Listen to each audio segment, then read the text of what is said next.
సువార్త 1వ అధ్యాయంలో 6 నుంచి 8 వచనం.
మాట్లాడి చదువుకి 1వ అధ్యాయం 6వ వచనం నుంచి 8వ వచనం.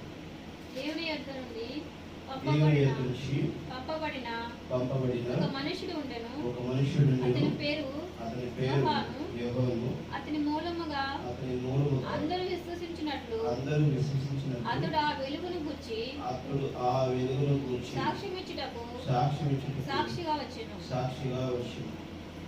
అతడు వెలుగై ఉండలేదు కానీ ఆ వెలుగును గూర్చి సాక్ష్యమిచ్చుటకు అతడు వచ్చెను.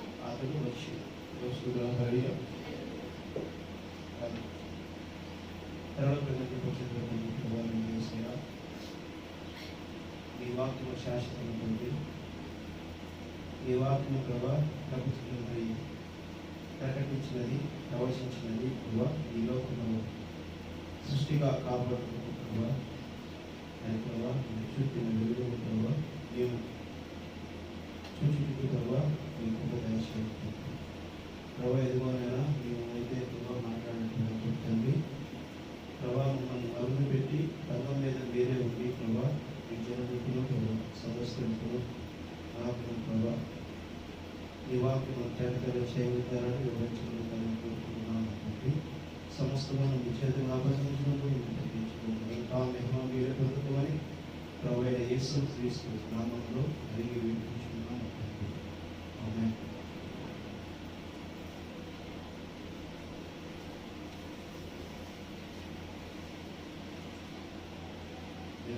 హల్లెలూయా.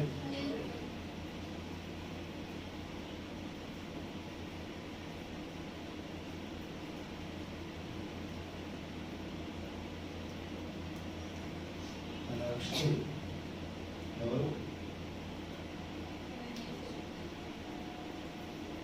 ఎవరు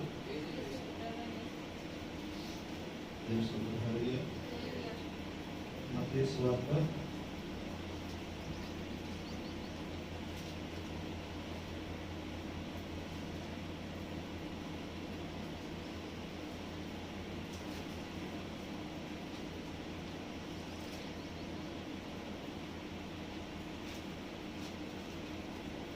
1వ అధ్యాయం.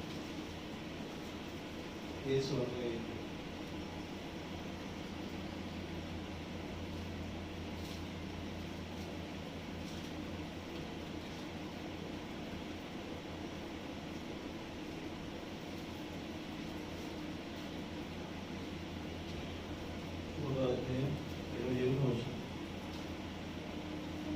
ఆమె కుమారుని కన్ను తన ప్రజలను వారి పాపముల నుండి ఆయనే రక్షించును కనుక ఆయనకు యేసు అని పేరు పెట్టుదమన్నారు. ఇది కన్యక గర్భవతి అయి కుమారుని కన్ను ఆయనకు ఇమ్మానుయేలు అని పేరు పెట్టుదురు అని ప్రభువు తన ప్రవక్త ద్వారా పలికిన మాట నెరవేరు. యేసు అనగా ఏంటి? యేసు అనే శబ్దం రక్షకుడు అని అర్థం. యేసు అనగా యేసు శబ్దము ఏంటంట? రక్షకుడు అని అర్థం. అదోగా యేసు అనగా ఏంటంట? రక్షకుడు అని అర్థం. నీకు నాకు రక్షణ ఇచ్చేటువంటి ఒక వస్త్రమై ఉన్నది. ఆమె అదవుతుందా? యేసు అనే పదము నీకు నాకు వస్త్రమై ఉన్నది. ఈ వస్త్రము కనబడే వస్త్రమేనా? అదవుతుందా? నీ శరీరము నా శరీరం మీద మనం కప్పుకున్నటువంటి వస్త్రము ఎలాంటి వస్త్రం ఉంది? నూలుతో వేసినది, కప్పుతో వేసినది. మన యొక్క స్థితిని, మన యొక్క గౌరవాన్ని, మన యొక్క ప్రతిష్టతను మనకి కనబరిచేటువంటి వస్త్రం మన ఒకరు సాధారణమైన బట్టలు వేసుకుంటే, ఒక ఇస్త్రీ బట్ట వేసుకుంటే, ఒకళ్ళు మంచి కథ చొక్కాలు వేసుకుంటే, ఒక్కొక్క షర్టు ₹1,00,000 ₹2,00,00,000 యూజ్ చేసే కూడా వేసుకుంటారు. అలాంటి వాళ్ళు ఎలాంటి స్థాయి కలిగిన వాళ్ళు ఏంటారు? ఆర్థిక స్థితికి ఎలాంటి కలిగి ఉంటారు? ఎలా కలిగి ఉంటారు? ₹1,00,000 పట్టేసుకున్న వాళ్ళు ఎలాంటి స్థితి కలిగి ఉంటారు?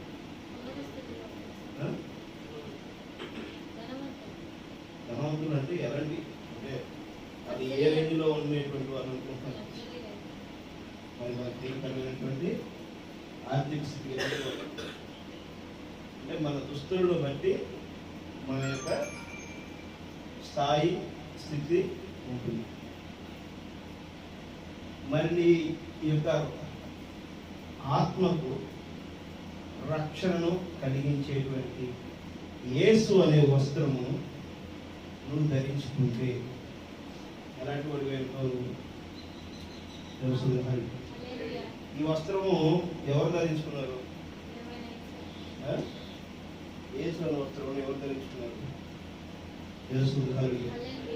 చూద్దాం. ఈరోజు నేను చాలా తక్కువలో చెప్పాలనుకున్నాను. అనుకున్న సబ్జెక్టులో ఇంక కొంత వేరుగా వచ్చింది. మొదలే నేను అనుకున్న వేరు కానీ వేవు మారుతుంది. అది ఎట్లా ఉంటుంది? లోకసు 5వ అధ్యాయంలోని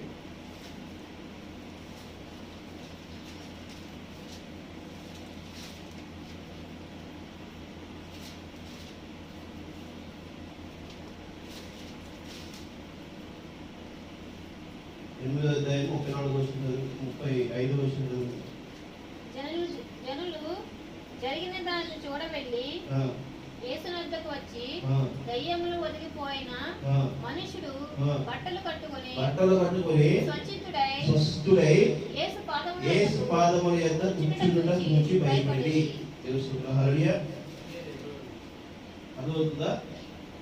ప్రభువైన యేసు క్రీస్తు ఆ యొక్క గలిలయ దేశములకు వెళుతున్నప్పుడు, ఆ గెరాస దేశానికి వచ్చినప్పుడు, గలిలయ దేశం నుంచి ఆ గెరాస నదికి దేశంలోకి వెళ్ళేటప్పుడు ఆయన ఒడ్డు దిగినప్పుడు దైవం పట్టిన వాడు వచ్చాడు.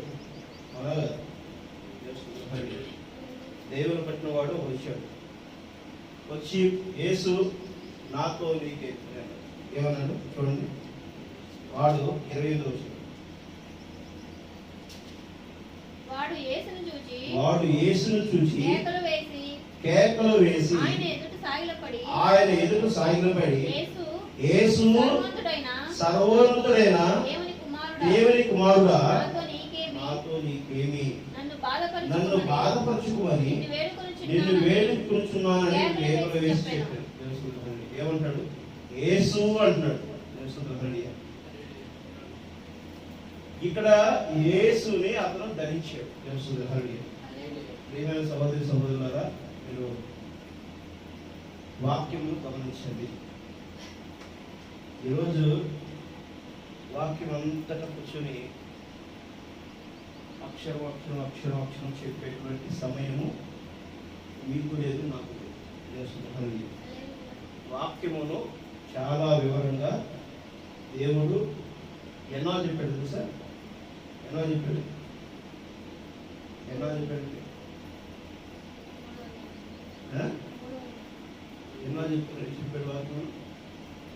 వాక్యము గురించి వివరించడం ఆయన ఎన్నో చెప్పాడు, చెప్తున్నాడు. 2025 సంవత్సరాలు చెప్తున్నాడు. ఆమె కూడా మీకు అర్థం కాదు. యేసు చెప్తున్నది సువార్త ఎన్ని ఆలు చెప్తున్నాడంటే మీకు అది అర్థం కాదు.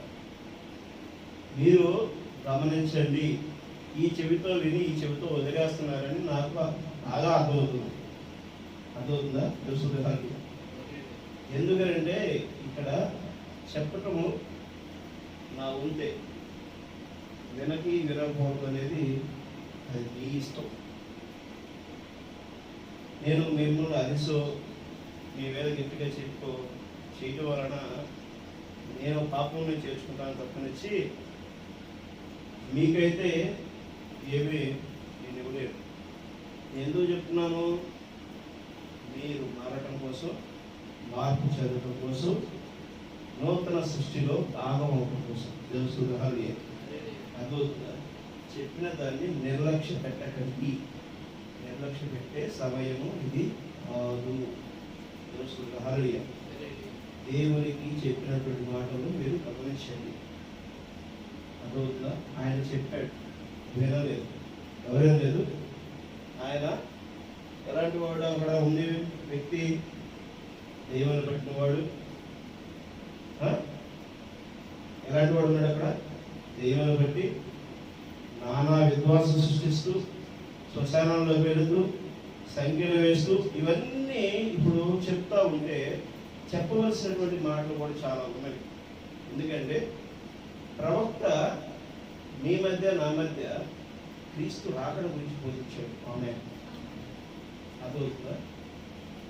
ఈ 7వ కాల ప్రవక్త క్రీస్తు రాకడ గురించి బోధించాడు. మరి అపోస్తలుల పౌలు కాడి నుంచి ఏ సంఘకాలంలో ఏ గుణాలను బోధించాడు అనేటువంటి పుస్తకాలు ఉన్నాయి. అదవుతుందా? పుస్తకాలు, పరిశుద్ధ గ్రంథం ఉంది. మరి ప్రవక్త ఈ కాలంకు అన్ని వివరంగా చెప్పడం కోసం 7 ముద్రలు ప్రత్యక్షతని ప్రవక్త ద్వారా దేవుడు మనకు అందించాడు. ప్రకటన 10వ అధ్యాయం ద్వారా అందించాడు కదా. బలిష్ఠుడైన వేరొక దేవదూత దిగి వచ్చాడు. కనీసం బైబుల్ 7 ముద్రల గ్రంథము మనం పక్కన పెట్టుకుని చదవకపోతే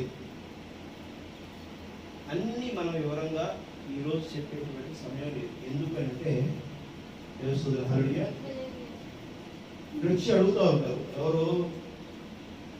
శస్త్రజ్ఞులు, పండితులు, పామరులు, పెద్దలు, మహనీయులు, పూజ్యులు, దేవుని వాక్యం నాకు తెలుసు అని చెప్పి అనుకుంటున్న మహానుభావులు ఎవరు అడుగుతున్నారు? ప్రభు అయిన యేసు క్రీస్తుని అడుగుతున్నారు. చూడండి, మత్తయి సువార్త 11వ అధ్యాయము 25వ వచనం.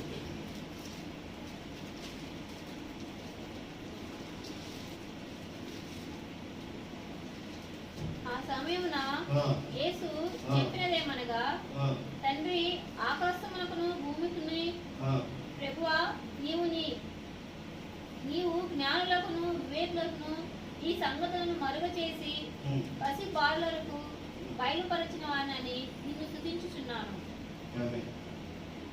16వ అధ్యాయం 1 చూసినటువంటి మత్తయి సువార్త 16వ అధ్యాయం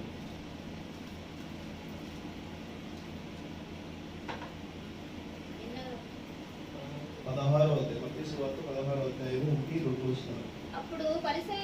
అప్పుడు పరిసయ్యులను సద్దుకైలను వచ్చి ఆయన శోధించుటకు ఆకాశము నుండి యొక్క సూచన క్రియను తమకు చూపమని ఆయనను అడగగా ఆయన ఇతను, సాయంకాలమున మీరు ఆకాశము ఎర్రగా ఉన్నది గనుక వర్షము కురదనియు కురియేదనియు. నెక్స్ట్, ఉదయమున ఆకాశము ఎర్రగా మబ్బులుగాను ఉన్నది కనుక నేడు గాలివాన వచ్చుననియు చెప్పుదురు కదా. మీరు ఆకాశ వైఖరిని వివేచింప ఎరుగుదురు గాని ఈ కాలము సూచనలను వివేచింపలేరు. హల్లెలూయా. అర్థమవుతుందా? పెద్ద గాలి వస్తుంది, ఇది తుఫాను అని తెలుస్తుంది. ఇంత గడ్డగడ్డగా వర్షపు చినుకులు పడుతుంటే అది వడగండ్ల వాన, దాని వల్ల ఎంత జరుగుతుందని మనకు తెలుస్తుంది. ఎండ బాగా ఎక్కువగా ఉండి వేడిగా గాలి కొడుతుంది, ఇది వడగాలి. ఈ వడగాలి మనకు తాకితే మనం పీల్చుకుంటే బాడీలో డిహైడ్రేషన్ అవుతుందని మనకు తెలుస్తుంది. మరి దేవుడు ఉగ్రతని మీరు ఎలా గుర్తిస్తారు మూర్ఖులారా అని చెప్పేసారని కూడా ప్రశ్నించేటువంటి సమయం కూడా వచ్చేస్తుంది. అర్థమవుతుందా? దేవుడు రాకడ ఏంటి అనేది మీకు ఎలా గుర్తిస్తారు? అది అర్థం కావట్లేదు జనాభాకి. ఆ రోజు కూడా ప్రవీణ యేసులో క్రీస్తు ఉన్నాడు. ఆమె క్రీస్తు ఎవరు అసలు? క్రీస్తు ఎవరు? యోహాను సువార్త 14:26 చూడండి.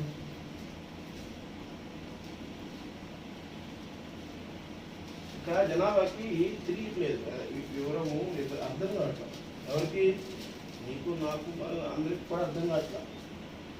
నేను నా తండ్రి యందును మీరు నా యందును నేను మీ యందును ఉన్నామని ఆ దినమున మీరు ఎరుగుదురు. యోహాను సువార్త 14:26 వచ్చింది. ఆదరణకర్త అనగా తండ్రి నా నామమున పంపబోవు పరిశుద్ధాత్మ లేక ఉత్తరవాది సమస్తమును మీకు బోధించి నేను మీతో చెప్పిన సంగతులన్నిటినీ మీకు జ్ఞాపకము చేయను. ఈ క్రీస్తు ఆదియందు నుంచి అంతం వరకు కూడా నీకు నాకు జ్ఞాపకం చేస్తున్నాడు. ఆమె అర్థమవుతుందా? యేసుకు జ్ఞాపకం చేశాడు. అందుకని యేసు శరీరాన్ని నా గిన్ని బోర్లించి ప్రభువా నీ చిత్తమైతే అన్నాడు. ఆమె అర్థమవుతుందా? యేసు యందు ఎక్కడ తప్పు లేదు. అందరూ అనుకుంటున్నారు ప్రవీణ యేసు క్రీస్తు దేవుడు అంటే ప్రవీణ యేసు క్రీస్తుకి సిలువ వేసి ప్రవీణ యేసు క్రీస్తు విగ్రహం పెట్టి పూజించడం కోసము ఆయన, అది కాదు. అక్కడ యేసు అనే వ్యక్తిలో పరిశుద్ధాత్మ గుర్తు చేసింది. ఆమె అందుకని దేవుడు ఏమంటున్నాడు? పావురములో ఆయన ఆకారంలో వచ్చి ఏమంటున్నాడు? ఈయన యందు నేను సంతోషిస్తున్నాను అన్నాడు. హల్లెలూయా. అర్థమవుతుందా? ప్రవీణ యేసు క్రీస్తులో నిజదేవుడు కనపరచబడ్డాడు. ఆమె తన యొక్క జీవితము శ్రేష్టముగా ఉన్నది. పావురములో ఎలాంటి చేదైతే లేకుండా ఉందో అలాగే క్రీస్తులో ఏ చేదు లేనటువంటి జీవితం అయి ఉన్నది. ఆమె ఆ మాదిరి జీవితం నీవు నేను బతకాలనేటువంటిది పౌలు చెప్పింది. అర్థమవుతుందా? గుణగణాలు కలిగినటువంటివి క్రీస్తు గుణగణాలు ఏవైతే ఉన్నావో క్రీస్తుకి గుణగణాలు కలిగి ఉంటున్నాం మనం. క్రీస్తు అలా బతకాలని, నీవు నేను అలా బతకాలని దేవుడు ముందు నుంచి చెప్తూ వచ్చాడు. తెలుసుకుంటారు. అర్థమవుతుందా? గొప్ప కార్యం, గొప్ప అద్భుతం. దేవుని స్తోత్రం. హల్లెలూయా. నేను ఇందాక అంటే ఉదయకాలం కూర్చుని ఆలోచిస్తుండగా దేవుడు నాతో మాట్లాడితే నేను ఒకసారిగా స్థిరమైపోయాను. దేవుని సృష్టి అద్భుతంగా ఉందా? మీరు కూడా మాట్లాడే కదా, దేవుని సృష్టి అద్భుతంగా ఉంది. ఆయన చెబుతుంటే నాకు ఆశ్చర్యం వేసింది. అసలు ఆశ్చర్యం కాదు అసలు. ఆయన ఏంటి ఇంత అద్భుతమా దేవుని సృష్టి అనుకుంటున్నాను. తెలుసుకుంటారు. నేను పొందినటువంటి మాటలు మీతో పంచుకోవడం కోసం ఆశపడుతున్నాను. చెప్తాను, వీలైనంత వరకు చెప్పడం కోసం ఆశగా అనుకున్నాను నేను.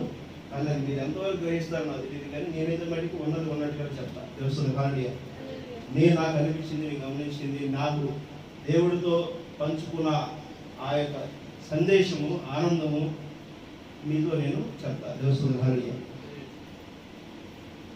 ఆదాముని దేవుడు ఏం చేశాడు?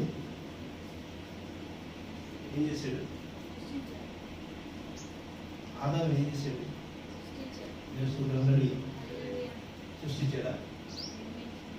ఇక్కడ చూడండి, నా ఊహలో ఉండకూడదు కదా.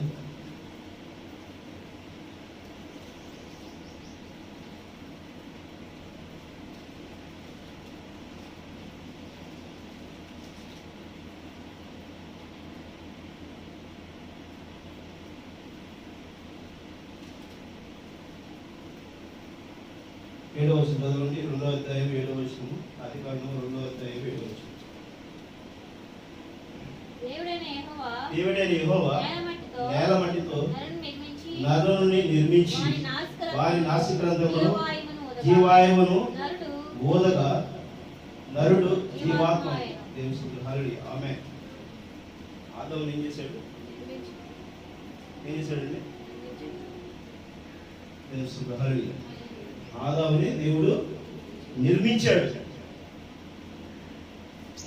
1వ అధ్యాయం చూడండి, 26వ వచనం. దేవుడు మన స్వరూపమునందు మన పోలిక చొప్పున నరులను చేయుదుము. వారు సముద్రపు చేపలు, ఆకాశ పక్షులను, సమస్తము, భూమి మీద ప్రతి జంతువుని ఏలుదురుగా అని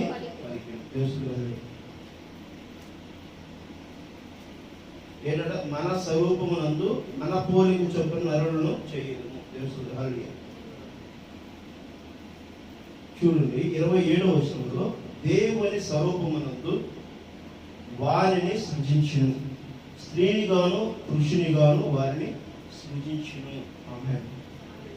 ఈ వాక్యము నీ మధ్య నా మధ్య జరిగి ఉన్నదా? యేసు హల్లెలూయా.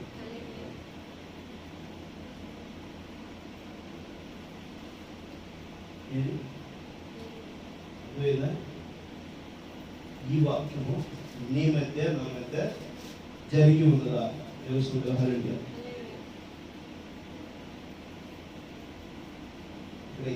ఎంత క్లారిటీ చెప్తున్నాడు మాట. దేవుడు తన స్వరూపమునందు నరుణ్ణి సృజించును, దేవుని స్వరూపమునందు వారిని సృజించును, స్త్రీని గాను పురుషుని గాను వారిని సృజించును. ఇప్పుడు స్త్రీ ఎక్కడుంది? స్త్రీ ఎక్కడుంది? పురుషుడు ముందా స్త్రీ ముందా? పురుషుడు ముందా? సృష్టిలో పురుషుడు ముందా స్త్రీ ముందా? సృజించిన దానిలో స్త్రీ, నిర్మించిన దానిలో పురుషుడు ముందు. ఎంత గొప్ప మర్మమో తెలిసేది అర్థమవుతుందా? చెవి కలిగిన వాడు వినుడు కాక. ఆమేన్. ఇది ఎంత గొప్ప మర్మం. ఆదాముని దేవుడు నిర్మించాడు. దేవుని హల్లెలూయా. ఆదాము పక్కటెముకలో నుంచి స్త్రీని తీశాడు. ఆమేన్. ఆదాము అవ్వ ఉండగా అవ్వకు కోరికని ఏర్పాటు చేశాడు. సాతాను ఆక్రమించాడు. దేవుని హల్లెలూయా. ఆమెను మభ్యపెట్టాడు, ప్రలోభ పెట్టాడు. దేవుని యొక్క ఆజ్ఞను ఆమె ఏం చేసింది? మితిమీరి ఏమైనవి దేవుని తినవద్దు అన్నటువంటి కాయలు తిన్నది. ఇప్పుడు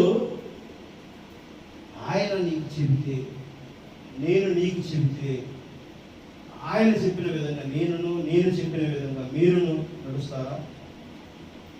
నడుస్తారా? ఆయన మాట చెప్తున్నాడు.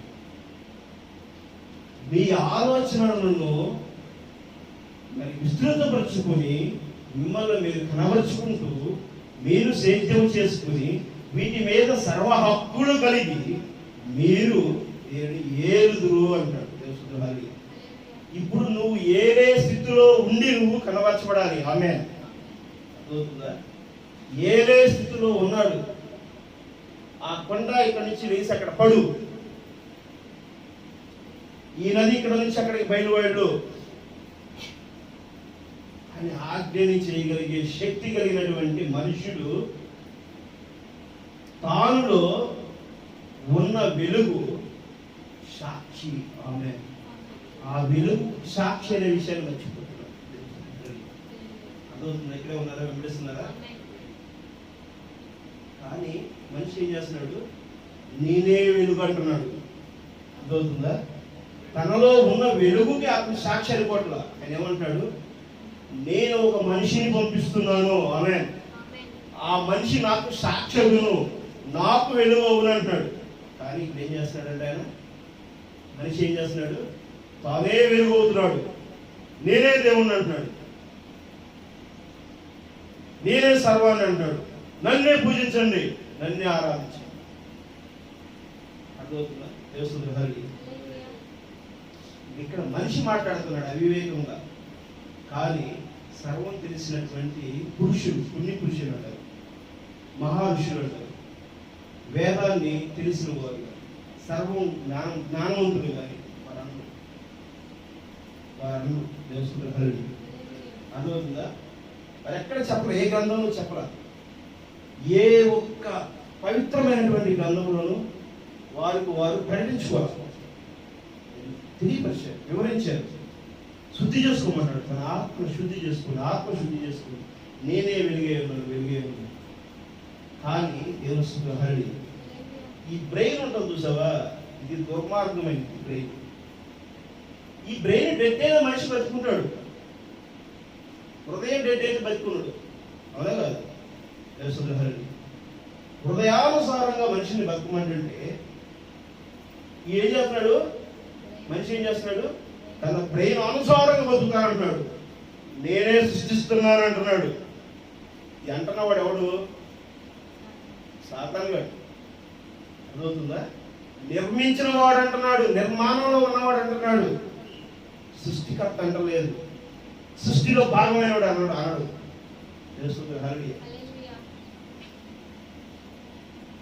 దేవుడు చాలా మందిని ఎంచుకుంటున్నాడు, చాలా రకాలుగా ఎంచుకుంటున్నాడు.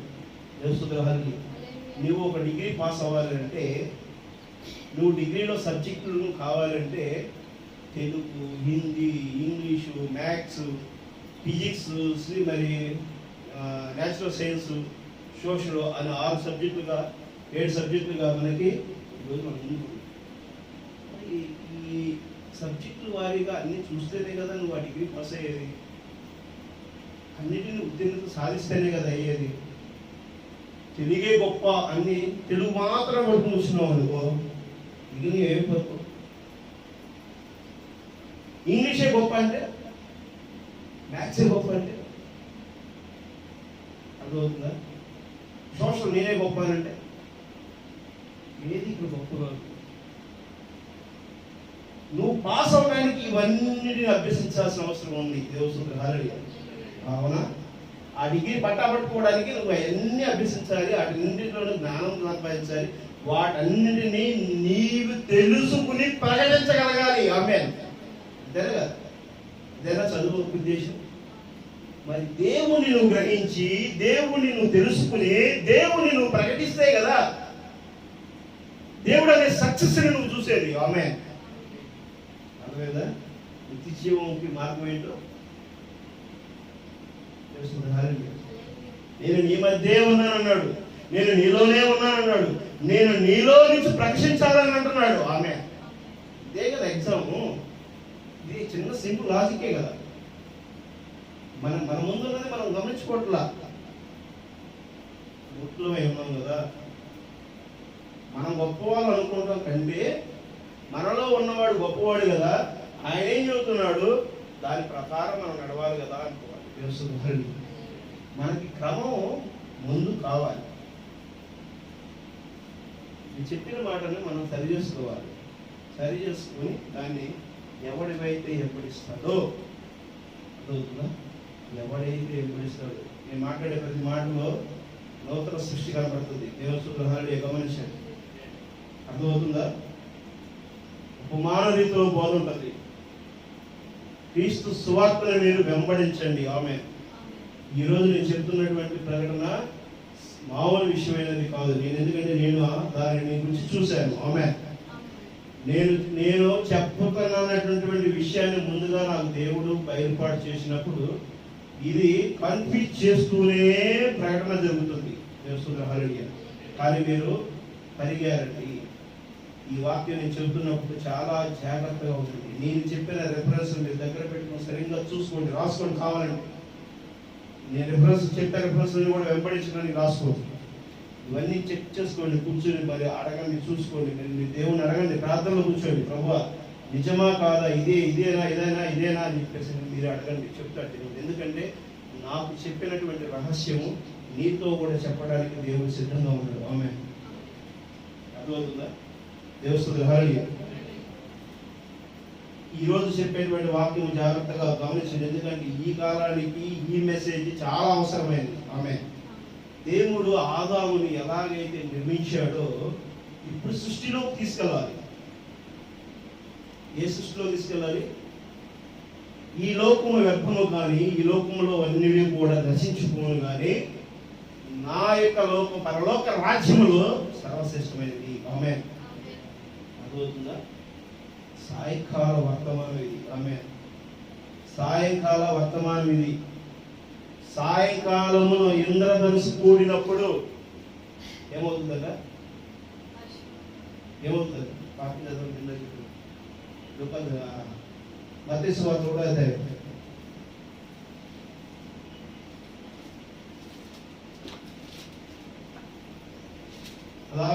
మత్తయి సువార్త 16వ అధ్యాయము. అడుగుతున్నారు ఆయన 1వ వచనం 2వ వచనం. సాయంకాలమున మీరు ఆకాశము ఎర్రగా ఉన్నది కనుక నేడు గాలివాను వర్షము కురియదనియు ఉదయమున ఆకాశము ఎర్రగాను మబ్బుగాను ఉన్నది కనుక నేడు గాలివాను వచ్చున్నదని చెప్పుదురు కదా. మీరు ఆకాశ వైఖరి వివేచింప ఎరుగుదురు గాని ఈ కాలమున సూచనలను వివేచింపలేరు. దేవుడు హల్లెలూయా. అర్థమవుతుందా? ప్రవక్త చెప్పాడు. ఏం చెప్తున్నాడు? దేవుడు రాకడ ఎప్పుడంట? ఉదయకాలం ఉంటుందంట. ఆమేన్.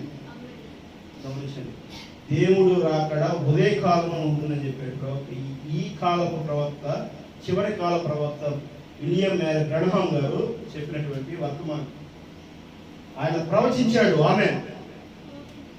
ఈ కాలములో ఉదయకాలమున దేవుడు రాకడ జరగబోతుంది. దేవుడు హల్లెలూయా. తెల్లవారుజామున దేవుడు హల్లెలూయా. అర్థమవుతుందా?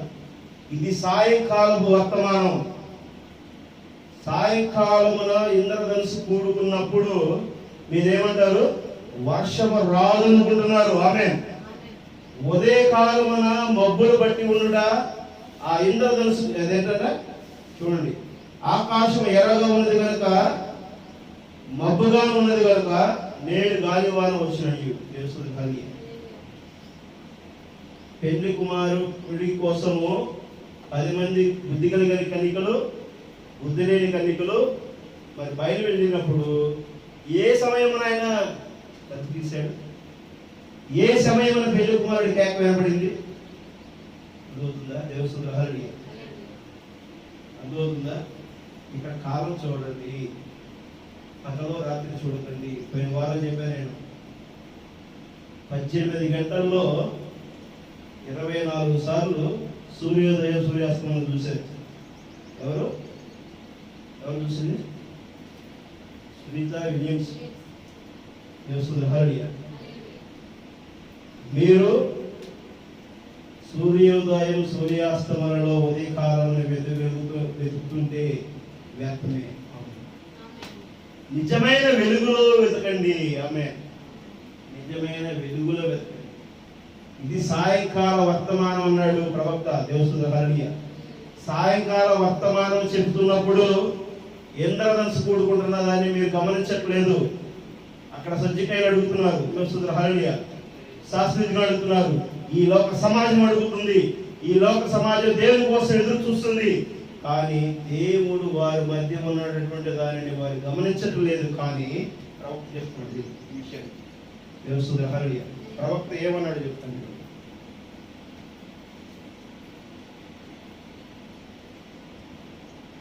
ప్రవక్త ఏమన్నాడో ఆ మాటలు మీకు విన్నాం.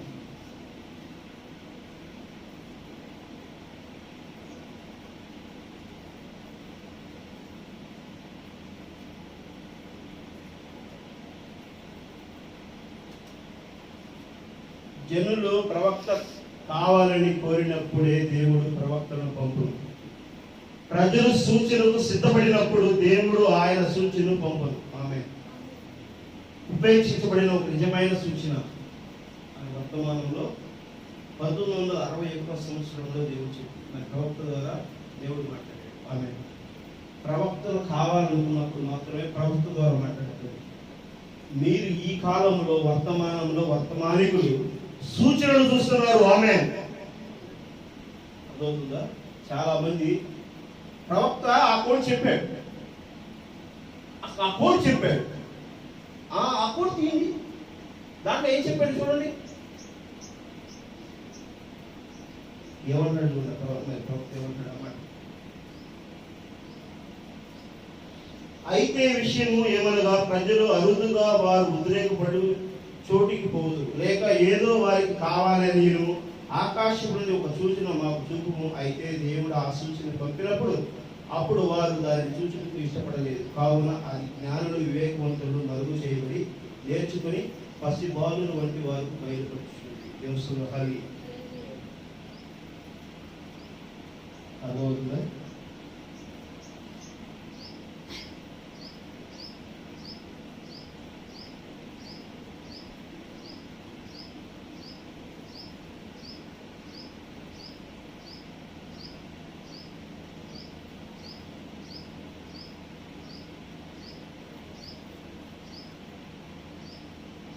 ఈరోజు ఇజ్రాయెల్ కూడా ఆ విధమైనటువంటి దాన్ని చూస్తున్నారు.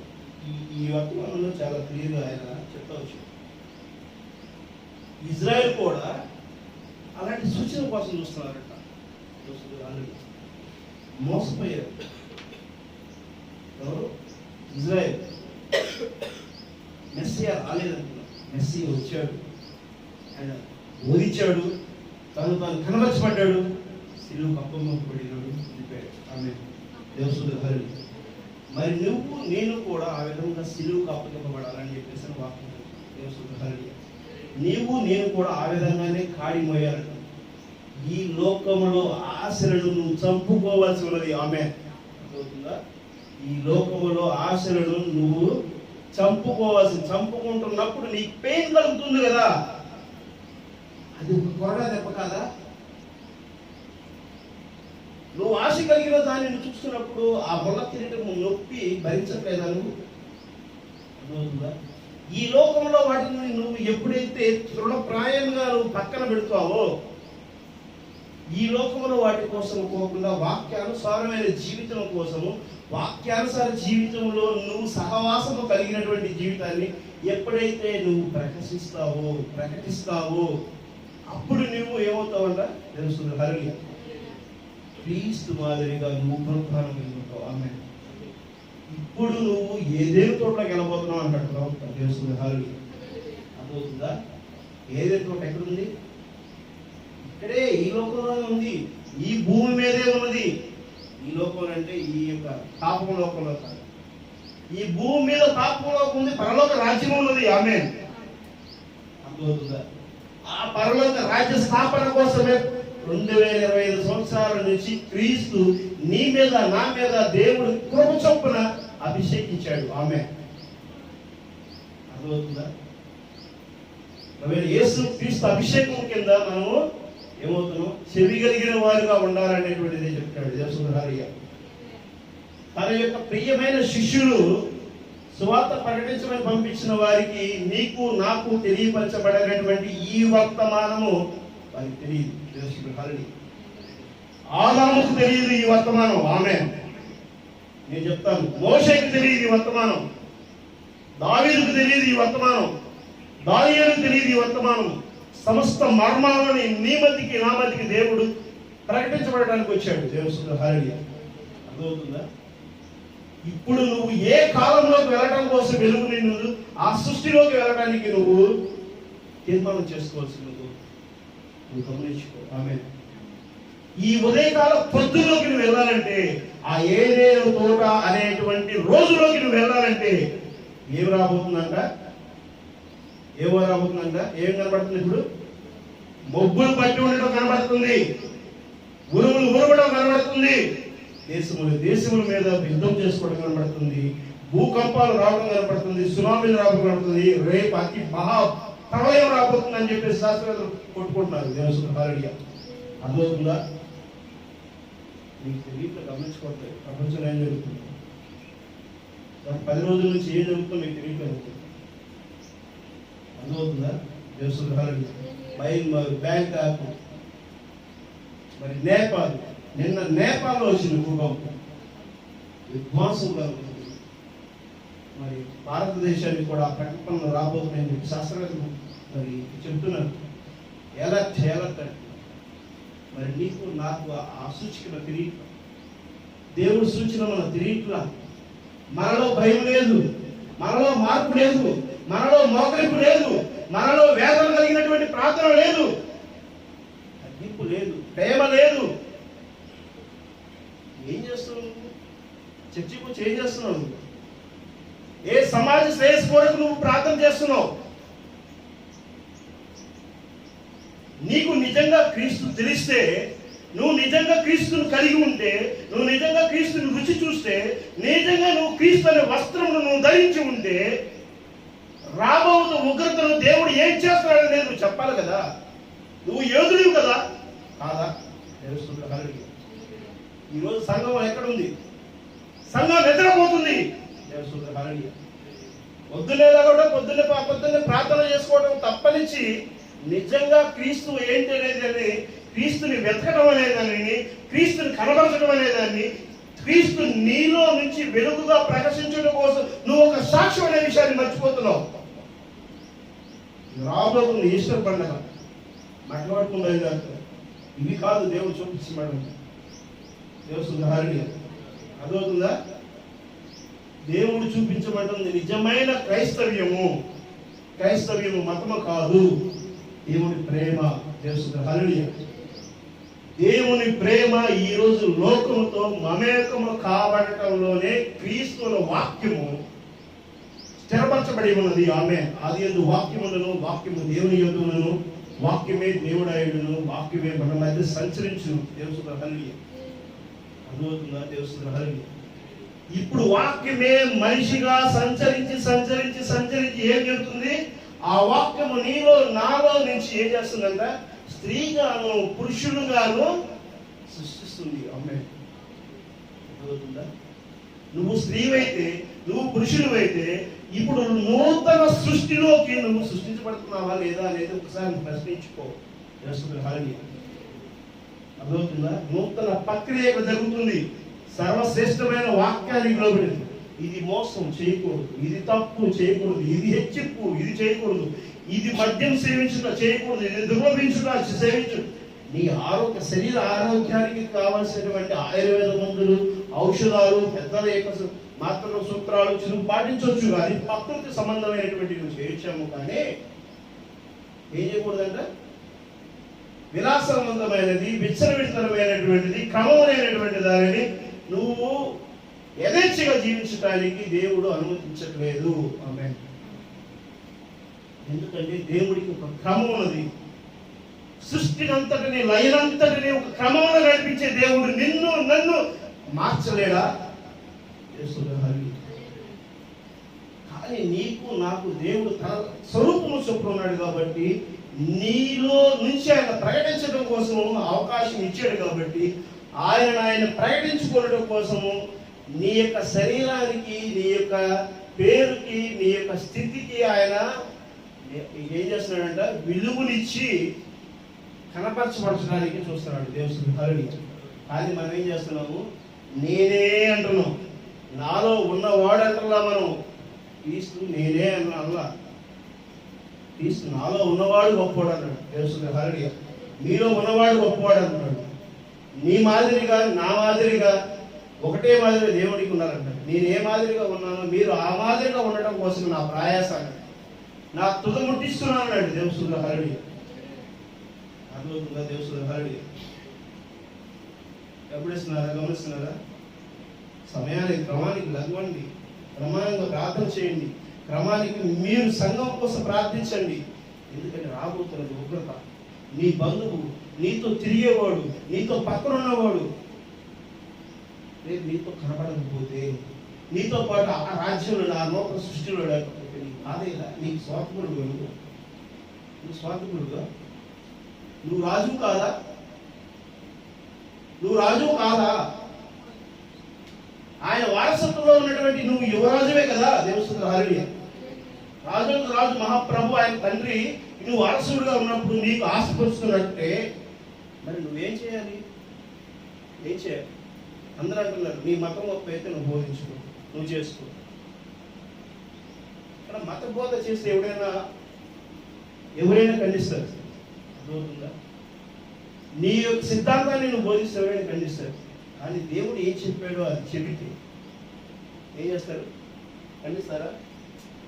ఖండించు. అర్థమవుతుందా? ఎందుకంటే యుద్ధం నీది దేవుడి. నిన్ను ఒకవేళ శరీరధారుడిగా నిన్ను చంపేయచ్చామో కానీ, భౌతికంగా నిన్ను చంపేయచ్చాము కానీ, దేవుని సిద్ధానుసారమైనటువంటి నీ యొక్క పరిశుద్ధాత్మ ఎక్కడికి ఏం కాదు. తెలుసుకున్నాను. ఆ నూతన సృష్టిలో నువ్వు ఉంటావు. ఒకరోజు నీకు రాజ్యం అప్పచెప్తాడు దేవుడు. నువ్వు సర్వశ్రేష్టమైనటువంటి వాడిగా ఉండటం కోసం నిన్ను కాపాడతాడు. తెలుసుకున్నాను. దేవుడు సువార్త తీసుకొచ్చిన తోమాని పల్లెం కొడుతూ చంపేశాడు. చెప్పలేదా? మద్రాసులో ఆయన గృహం కూర్చొని ప్రార్థన చేస్తుంది. వెనకమాల నుంచి పల్లెం కొడుకు వచ్చాడు. ఒప్పుకోదు, సమాజం కాదు, ఈ భూమి మీద ఉన్నటువంటి అధికారం ఒప్పుకోడు. అర్థమవుతుందా? ఎందుకు ఒప్పుకోడు? ఒప్పుకోకపోవడం వలనే ఆయన ఏం చేస్తున్నాడు? ఈ భూమి మీద ఉన్నటువంటి నీటి మీద ఆయన జీవాత్మ అల్లలాడుచుందంటున్నాడు. అర్థమవుతుందా? నన్ను ఆయన కాపాడటం కోసం ఆయన ఎంతో ప్రయాసపడుతున్నాడు. నువ్వు ఆ మాదిరిగా నువ్వు ప్రయాసపడేటువంటి ప్రయాసం అర్థం చేసుకోకపోతే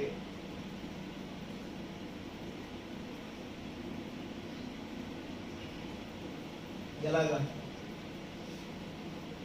ఎదుటి వారిని దూషించడం, ఖండించడం, తప్పు పట్టడము మన పని కాదు. ప్రేమ కనపరచడమే మన ప్రేమ.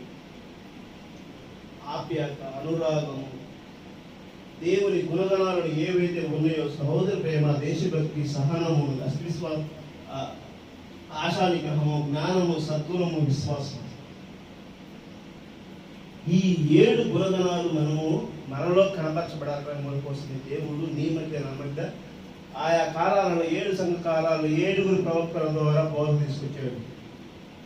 రూపాంతరం చెందినటువంటి క్రీస్తు, నిత్య జీవుడైనటువంటి క్రీస్తు, నిన్న నేడు ఏకరీతిలో ఉన్నటువంటి క్రీస్తు నీ మధ్య నా మధ్య ఉన్నాడు. ఆమె నీలో నాలో నుంచి కనపరచబడటం కోసం ఆయన ఆయుష్కరించాడు. దేవుడు హల్లెలూయా. అదో నువ్వు శ్రేష్టమైన జీవితం కొరకు ముందు, నువ్వు శ్రేష్టంగా బతికించడం కోసం ముందు, నువ్వు శ్రేష్టంగా నీతో పాటు ఉన్నవారి కోసం ప్రార్థన చేయి.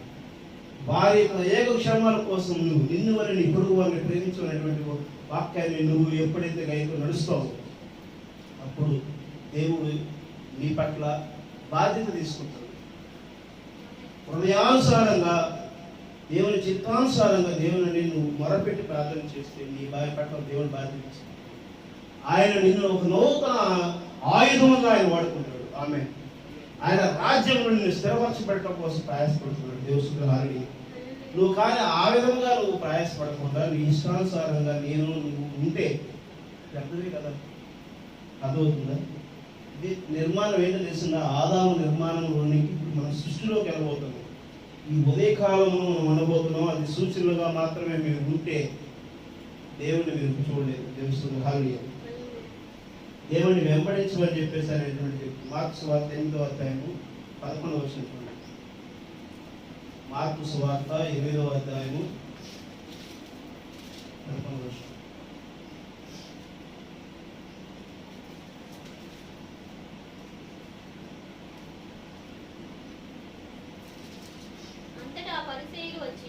అంతటా ఆ పరిసయ్యులు వచ్చి ఆయన శోధిస్తూ ఆకాశము నుండి సూచన క్రియలు చూపుమని ఆయన అడిగి ఆయనతో తర్కింపసాగిరి. ఈ రోజు వర్తమానంలో కూడా అదే తర్కం జరుగుతుంది. హల్లెలూయా. ఆ వాక్యం ఏదో చూపించండి, ఆ కోడ్ ఏదో చూపించండి, అదేంటో చూపించండి, ఇదేంటి. నువ్వు అసలు సృష్టిలో భాగమై ఉన్నావు అన్న విషయాన్ని మర్చిపోతున్నావు. ఆ శస్త్రజ్ఞుల పండితులు పామరులుగానే నువ్వు నిలిచిపోతున్నావు అనేటువంటి విషయాన్ని గమనించట్లా. ఆయన ఏమంటున్నాడు? నశించిన దాన్ని వెతికి రక్షించడం కొరకే అంటున్నాడు. ఆమె నీలో ఏది నశించినదో ఈ బోధ ఇప్పుడు నేను మాట్లాడే మాట నిన్ను రక్షించడం కోసం, నీ దగ్గర నశించిన దాన్ని గుర్తు చేస్తుంది. ఆమె అర్థమవుతుందా? ఆయన ఒక మనిషిని తీసుకొచ్చి ఒక సాక్షిగా నశించిన దానిని వెతికి రక్షించడం కోసమే వచ్చాడు. ఆమె నశించిపోయినది, ఆయన ఏదో నశించిపోయినది, ఆల్రెడీ ఉన్నదే నశించిపోయింది. ఆ నశించిపోయిన దాన్ని వెతికి రక్షించడానికి వచ్చాడు. ఆమె హల్లెలూయా. నీవు నేను కనుక ఆ విధంగా కనుక మార్పు చెందకపోతే, ఆ విధంగా దేవునికి సాక్షిగా నిలబడలేకపోతే, దేవునికి సాక్షిగా నిలబడాలి. అంతేగాని ఏ వ్యక్తి కోసమో, ఏ సంగమ కోసమో, ఏ ఎనకమాల ఏదో ఒక దాన్ని ఆశించో నువ్వు సాక్షిగా నిలబడవచ్చు. దేవుని హల్లెలూయా. అర్థమవుతుందా? ఎవరి కోసం నువ్వు నిలబడవద్దు, కానీ క్రీస్తు కోసం నిలబడు. దేవుని హల్లెలూయా. క్రీస్తు అభిషేకము పొందు, నువ్వు యేసు అను రక్షణ పొందు. దేవుని హల్లెలూయా. యేసు అను వస్త్రమును ధరించు, ప్రభు అయిన యేసు క్రీస్తు రాజ్యమునకు వారసుడిగా ఉండు. దేవుని హల్లెలూయా. నూతన సృష్టిలో నువ్వు భాగం అవడం కోసం నువ్వు ఏమన్నాడు? ప్రార్థన. దేవుని హల్లెలూయా. అలా ఈరోజు లోకాసు వార్త 10వ అధ్యాయము 27వ వచనం చివరి వాక్యం చూడండి. ఈరోజు వాక్యము నీ మధ్య నా మధ్య శ్రేష్టంగా ఏకత్వంలో చేసిందని నేను నమ్ముతున్నాను. ఆమేన్. ఆ గడియలోనే యేసు పరిశుద్ధాత్మయందు బహుగా ఆనందించి తండ్రి, ఆకాశమును భూమికి ప్రభువా, నీవు జ్ఞానులకును వివేకులను ఈ సంగతులను మరుగు చేసి పసిబాలులకు బయలుపరచువాని నిన్ను స్తుతించుచున్నాను. అవును తండ్రి, అలాగూ నీ దృష్టికి అనుకూలమైన. ఆమేన్. అర్థమవుతుందా? మిమ్మల్ని పసిబాలులుగా చూసి దేవుడు నీతో నాతో చెప్తున్నాడు. ఆమేన్. అర్థమవుతుందా? భూమికి ఆకాశములకు ఏం జరుగుతుందంట? జ్ఞానులుగా వివేకులుగా ఈ సంగతులను మరుగు చేసి పసిబాలులకు బయలుపరిచి నానని నిన్ను స్తుతించుచున్నాను. ఆమేన్. మీరు ఏమి ఎరగని వారు పసిబాలులుగా ఉన్నారు అని నమ్మి ఈ వాక్యము మీ మధ్యకి తీసుకొస్తున్నాను. దేవుని హల్లెలూయా. మీరు నిజంగా పసిబాలులుగా పాలు త్రాగేటువంటి వారుగా ఉంటే దేవుడు మిమ్మల్ని దీవించునుగా. కానీ వర్తమానంలో వాళ్ళు ఏమంటారో తెలుసా? మేము ఆల్రెడీ అన్నీ తెలిసేసుకున్నామండి, ఇంకా పసిబాలులాగా ఉన్న వాక్యం అప్పుడు వాక్యం చెప్తారేంటి? మాకు ఎలాంటి వాక్యం కావాలంట? ఎలాంటి వాక్యం కావాలంట? సర్వశ్రేష్టమైనటువంటి మాంసము తినేటువంటి వారు మేము పక్షిరాజులు అంటారు. దేవుని హల్లెలూయా. నువ్వు పక్షిరాజు అయితే నిజమైన శ్రేష్టత నీకు తెలియాలి కదా. దేవుని హల్లెలూయా. నీ నిజమైన రాజ్య స్థాపనలో నువ్వు నిలిచి ఉండాలి కదా. నూతన సృష్టిలో నువ్వు భాగమై ఉండాలి. ఆమేన్. అర్థమవుతుందా? దేవుడు రాకడ ఏంటి, దేవుడు రాకడలో విశేషత ఏముంది, నూతన సృష్టి ఏంటి అనేది ఈరోజు నీ మధ్య నా మధ్య దేవుడు చాలా వివరంగా చెప్పడం కోసం ప్రయత్నం చేశాడు. అది ఖచ్చితంగా ఆయన యొక్క బిడ్డలకు అర్థమవుతుంది. ఆమేన్. మన మధ్య క్రీస్తు ఉన్న విషయాన్ని మర్చి సూచనల కోసం మనం ఎదురు చూస్తున్నాం. దేవుని హల్లెలూయా. మన మధ్య క్రీస్తు ఉన్నాడనే విషయాన్ని మర్చి సూచన కోసం ఎదురు చూస్తున్నాం. ఇప్పుడు ఇజ్రాయెల్ అటువంటి స్థితినే దిగజారిపోయారు. అది మనం కాకూడదు. దేవుని హల్లెలూయా. అర్థమవుతుందా? అలానే మనం ఉన్నామా అన్న ఆ సూచనల కోసం ఎదురు చూస్తున్నామా? వర్తమానంలో చాలా మంది ఉన్నారు, సంఘాల్లో చాలా మంది ఉన్నారు, ఆ సూచనల కోసం ఎదురు చూస్తున్నారు. దేవుని హల్లెలూయా. జనులు ప్రవక్తలు కాదు కానీ కోరుకున్నప్పుడే దేవుడు ప్రజలను పంపాను, ప్రవక్తలను పంపాను. సూచనలకు సిద్ధపడినప్పుడు ఆయన సూచనలనే పంపాను. పసిబాలులకు సూచనలు కనపరచను. మీరు మాంసము మొక్కలు తినేవారైతే మీకు శ్రేష్టమైన జీవితం ఆయన ఇచ్చాడనే విషయాన్ని గమనించాలి. దేవుని హల్లెలూయా. ఇది శ్రేష్టమైన జీవితం. ఎలాంటి జీవితం అంటే సృష్టించాడు ఆయన. దేవుని హల్లెలూయా. ఎలాంటి సృష్టించాడు? మనిషిని చేశాడు కాబట్టి విభజన జరుగుతూ వచ్చింది. మనిషిలో నుంచి స్త్రీని చేశాడు. స్త్రీ మనుషులు వారి పురుషుడు కలయికకి సాతాను అవకాశం కల్పించినప్పుడు దాని దేవుడు కూడా చూడనట్లుగా చూశాడు. ఎందుకనంటే విస్తారణ కోసం. ఈరోజు ప్రపంచమంతా కోటాను కోట్లటువంటి స్త్రీలు, కోటాను కోట్లటువంటి పురుషులు ఉన్నారు. దేవుని హల్లెలూయా. ఇక్కడ స్త్రీలు పురుషులు ఎంతమంది ఉన్నారు? స్త్రీని సృజించును, పురుషులు సృజించును. ఇప్పుడు నీలో నూతన సృష్టి జరగబోతుంది. ఆమేన్. ఓ యొక్క స్త్రీ, నీలో నూతన సృష్టి జరగబోతుంది. ఓ పురుషుడా, నీలో నూతన సృష్టి జరగబోతుంది. స్త్రీని గాను పురుషుని గాను ఆయన సృజించును. స్త్రీని సృజిస్తున్నాడు, పురుషుణ్ణి సృజిస్తున్నాడు ఈ యొక్క లోకంలో నుంచి. ఆమేన్. అర్థమవుతుందా? సర్వశ్రేష్ఠతను ఆయన కలిగి ఉన్నాడు. దేవుని హల్లెలూయా. ఆ మహిమ లోకంలోకి, ఆ పరలోక రాజ్యంలోనికి ఆ మహిమ శరీరం ఏంటనేది నువ్వు నేను చూడటం కోసం ఆయన నీ మధ్యకి నా మధ్యకి వాక్యం తీసుకొస్తున్నాడు. దేవుని హల్లెలూయా. నిజముగా నువ్వు వాక్యాన్ని గమనిస్తే ఆ వాక్యంలో ఉంటూ నిన్ను నువ్వు కనపరచుకోవడం కోసం కాదు, నీ ఆలోచన కాదు, నీ అహంకారం కాదు, నీ యొక్క సొంత అభిప్రాయాలు కాదు, కానీ దేవునికి లోబడి నువ్వు మోకరించి ప్రార్థన చెయ్యి. ఈ శరీరము నీకు సహకరించకపోతే ఏమంటాడు ఆయన? నీ చెయ్యి సహకరించకపోతే చెయ్యి తీసే, కాలు సహకరించకపోతే కాలు తీసే, కన్ను సహకరించకపోతే కన్ను పొడి చేసుకో. దానికోసం నువ్వు వంక పెట్టుకుంటా కూర్చుని నిజంగా నువ్వు క్రీస్తుతో కనుక స్నేహం చేయకపోతే నీ శరీరమే కాదు, నీ ఆత్మ కూడా నశించిపోతుంది అంటున్నాడు. అర్థమవుతుందా? అమాయకంగా నువ్వు ఆలోచించి, అర్థమవుతుందా? నాకు మోకాలు నొప్పి, నా కంటికి చూపు బాగలేదు, బైబిల్ చదవలేకపోతున్నాను, లేకపోతే నేను మోకరించడానికి అది ఇది చేస్తే నువ్వు అసలు నీ ఆత్మే నశించిపోయేటువంటి సమయం వచ్చింది.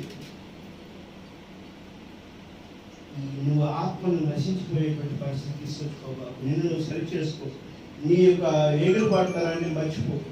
నీ సొంత ఆలోచనలను అణిచివి. ఎందుకు? రేపు జరగబోయే విపత్తులు సూచనలు కావాలనుకుంటున్నారు. సూచనలతో ఈ లోకంలోనే నశించిపోతారో దేవుని ఉగ్రతను గమనించి ఆ ఉదయకాలంలోనికి మీరు ప్రవేశించి ఆ రాజ్యంలోకి ఏదేళ్ళలోకి ప్రవేశిస్తారో మీ ముందే దేవుడు మీకే అవకాశం ఇస్తున్నాడు. ఆమేన్. దేవుని హల్లెలూయా. వాక్యం ఎరిగిన వారు దేవుడితో ప్రాధేయపడండి, మోకరించండి, వేడుకోండి, క్రమం కలిగి ఉండండి. దేవుని హల్లెలూయా. నిర్లక్ష్యం చేయకండి. 7వ తారీఖు చాలా పెద్ద మహాప్రళయం ఉందని చెప్పాను. 7వ తారీఖు ఏప్రిల్. ఈ విషయం నేను 4 రోజుల క్రితం కూడా చెప్పాను. దేవుని హల్లెలూయా. గమనించండి. అది ఎలాంటి జరుగుతుందో తెలియదు. ఎందుకంటే అంచెలంచె భూకంపాలు వస్తూ ఉన్నాయి. ఎక్కడ వస్తుందో, ఎటు వస్తుందో, ఏం జరుగుతుందో, ఎలాంటి పరిస్థితులు చవిచూడబోతున్నామో ఇది తెలియట్లేదు. ఒక రోగం రావాలంటే శరీరంలోనికి కొంత సమయం తీసుకుంటుంది. అసలు విషయం క్యాన్సర్ అయినా బయటపడాలంటే కొన్ని సంవత్సరాలు జరుగుతుంది. నీ కంటి చూపు పోయింది అని చెప్పి తెలియడానికి ఎన్ని సంవత్సరాలు పట్టింది? ఎన్ని సంవత్సరాలు పట్టింది? హిమాలయాలు మీరే ఎన్ని సంవత్సరాలు పట్టింది? కంటి చూపు కోల్పోవడం మొదలుపెట్టింది ఎప్పటి నుంచి ఎప్పటి వరకు 2 సంవత్సరాలు అనుకుంటా కూర్చుంటే సమయం కాదని నీకు ఎన్నోసార్లు చెప్పా. బ్రెయిన్ అప్సెట్ బ్రెయిన్తో బతకబాకు, శ్రమ కలిగి నిద్రపోబాకు. జీవితమే నిద్రలో బతుకుతున్నాను, నిద్రావస్థ జీవితం అయిపోయింది. ఎప్పుడు కళ్ళజోడు పెట్టుకుంది? సంవత్సరం అయింది కళ్ళజోడు పెట్టుకుని. మీ అక్క చనిపోయే ముందు కళ్ళజోడు ఇప్పించిందని చెప్పన్నావు కదా. అబద్ధపు మాట్లాడేది మరి అప్పుడే కదా నీ కంటి చూపు కోల్పోవడం ప్రారంభించబడింది. దేవుడే అడుగుతుంటే నువ్వు దేవుడితో ఎలా చెప్తావు? అట్లాగే అదే కాదు ఎక్కడ చదివిపోయి ఇప్పుడు ఎన్ని అవుతుంది 20-24 సంవత్సరాలు అవుతుంది 23-24 సంవత్సరాలు అవుతుంది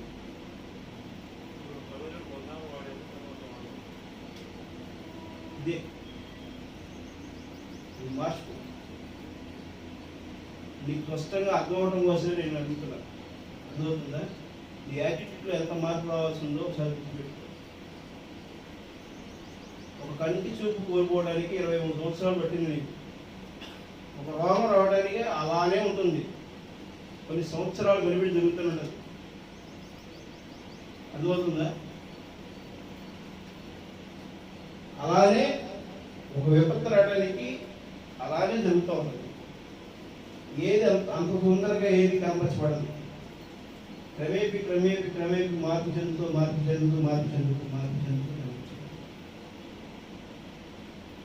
అది దేవస్తుల హల్లెలూయా. కాబట్టి మీరు గమనించండి, ఈరోజు చూడాలి, కనపరచబడాలి, అది ఆ దృశ్యంలో రావాలంటే అదృశ్యంలో ఉన్నది దృశ్యంలో రావడానికి సమయం పడుతుంది. అది ప్రతిదీ అది కాలం దేవుడు అద్భుతమైనటువంటి సృష్టి చేసినటువంటి దేవుడు అన్నాడు. ఆమేన్. అర్థమవుతుందా? అందుకని మోకరించి ప్రార్థన చేయండి నీ కోసం, నా కోసము, ప్రపంచం కోసము, సమాజం కోసము, నీ బంధువుల కోసము, నీ స్నేహితుల కోసము, మరి పరిచయస్తుల కోసము, అందరి కోసం ప్రార్థన చేయండి. శత్రువు కోసం కూడా ప్రార్థన చేయండి. శత్రువు కోసం కూడా కాపాడమని చెప్పి ప్రార్థన చేయండి. ఎందుకంటే ఇది ప్రార్థనతో కావలసినటువంటి సమయం అనేది. దేవస్తుల హల్లెలూయా. మరి మన అవలక్షణాలతోనూ మన సొంత ఆలోచనలతోనూ సొంతంగా ఉండడం కాదు, కానీ ప్రజలందరూ క్షేమంగా ఉంటేనే సమాజం. దేవస్తుల హల్లెలూయా. ఆ సమాజం ఉంటేనే ప్రతిదీ కూడా మనం నేర్చుకుంటాం. ఒక అబద్ధికుడు ఉంటేనే ఇది అబద్ధము, ఇలా మాట్లాడకూడదని మనకు తెలుస్తుంది. నువ్వు శ్రేష్టంగా బతకాలంటే ఇది అబద్ధము, ఈ అబద్ధం చెప్తున్నది మనం మార్చుకోవాలి అని చెప్పి తెలుస్తుంది. కాబట్టి అతని కోసం కూడా ప్రార్థన చేయాలి. ఒక దొంగతనం చేయడానికి వస్తానికి ఏం చేస్తాడు తెలుసా? అందరూ ప్రశాంతంగా బాగా సంపాదించుకోవాలి, అందరూ డబ్బులు ఇళ్ళలో శుభ్రం పెట్టుకోవాలి, వారందరూ బాగుండాలి అని చెప్పి ప్రార్థన చేసుకుని వస్తాడు. అర్థమవుతుందా? తెలుస్తుంది ఆల్రెడీ. ఎందుకు? వాళ్ళు ఇలా డబ్బులు పెట్టుకుంటేనే వాడు దొంగతనం చేయగలుగుతాడు. నువ్వు శ్రేష్టంగా ఉండాలంటే ఈ ప్రపంచంలో అందరూ ఉండాలని గుర్తుపెట్టుకో. తెలుస్తుంది ఆల్రెడీ. అర్థమవుతుందా? ఒక పాము చూసి మనిషి కంటే కూడా కప్ప భయపడుతుంది. అర్థమవుతుందా? కానీ పాము నా దగ్గర రాదనుకో, దాంతో యుద్ధం చేస్తుంది. ఒక పురుగు ఒక తొందరతోనూ ఒక బలితోనూ యుద్ధం చేస్తుంది. తను గెలవడం కోసం, తను బతకడం కోసం, తన యొక్క జీవితాన్ని నిలబెట్టుకోవడం కోసం. అలానే నువ్వు నేను కూడా సమాజంలో ఉన్న దానిని శ్రేష్టతను నువ్వు కనపరచబడటం కోసం, నీలో ఉన్నవాడు గొప్పవాడు, నీతో ఉన్నవాడు గొప్పవాడు, నీలో కనపరచబడుతున్న వాడు గొప్పవాడు, నువ్వు శ్రేష్టతగా ఉండటం కోసము అతను అలా ఉండడానికి దేవుడే ఒక అవకాశం ఇస్తున్నాడనే విషయాన్ని మర్చిపోతాం. తెలుస్తుంది హల్లెలూయా. అర్థమవుతుందా? అందుకని అందరి కోసం ప్రార్థన చేయండి. అందరికి తప్పు పట్టడం, దయ పట్టడం మన యొక్క ఉద్దేశం కాదు. ఎవరిని తక్కువ చేయడం, హేళన చేయడం, మరి కించపరచడము మనం చేయవలసినటువంటి పనే కాదు. ఎందుకంటే మనం అల్పులు. ఈరోజు వస్తే రేపు వద్దు ఏముండదు. మన జీవితం మనకు తెలియదు. అలాంటప్పుడు మన ఎదుటి గురించి ఎలాగా మనం ఇది చేస్తాం? తెలుస్తుంది హల్లెలూయా. ప్రార్థన చేసుకుంటాం.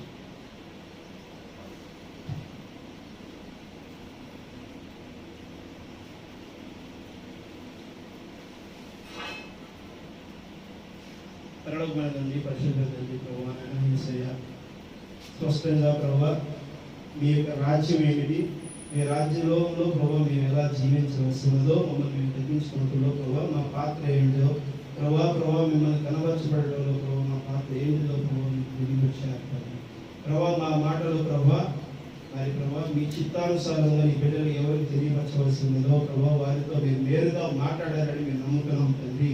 ప్రభావ ఈ చుట్టుపక్కల వాళ్ళందరినీ పేరు పేరున దీవించండి. వారి కుటుంబ అవసరాల కోసం, అక్కర్ల కోసం మేము ప్రార్థిస్తున్నాం తండ్రి. వారిని ప్రభావ ఒక నిజమైన సాక్షిగా నిలబెట్టుకు మీ కృప దయచేయండి. సమస్తము మీ చేతుల్లో అప్పగించుకుంటాం తండ్రి. సంఘవంతులని ప్రభావ మీరు ఆశీర్వాదం దీవించండి నేను ప్రభావ. ఇదిగో ఎవరైతే వారి ప్రార్థన అవసరాల కోసం ప్రభావ ప్రార్థించడమని ప్రభావ మరి యొక్క మనసు కలిగి ఉన్నారో ప్రభావ, వారి కోసం మేము ప్రార్థిస్తున్నాం తండ్రి. వారి కుటుంబంలో ప్రభావ గొప్ప కార్యం జరిపించండి ప్రభావ. మీ కృపను దయచేయగలుగుతారని కోరుకుంటున్నాము తండ్రి.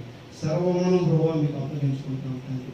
సమస్తము మీ చేతులు అప్పగించుకుంటూ మీరు తగ్గించుకుంటున్నాం. మీరే పొందుతామని యేసుక్రీస్తు నామములో అడిగి వేడుకుంటున్నాము తండ్రి. నేను వారి ఎందును కూడి వచ్చిన వారిను కూడుకున్న నేను యేసుక్రీస్తు కృపా సమాధానం కలుగును కాక. ఆమేన్.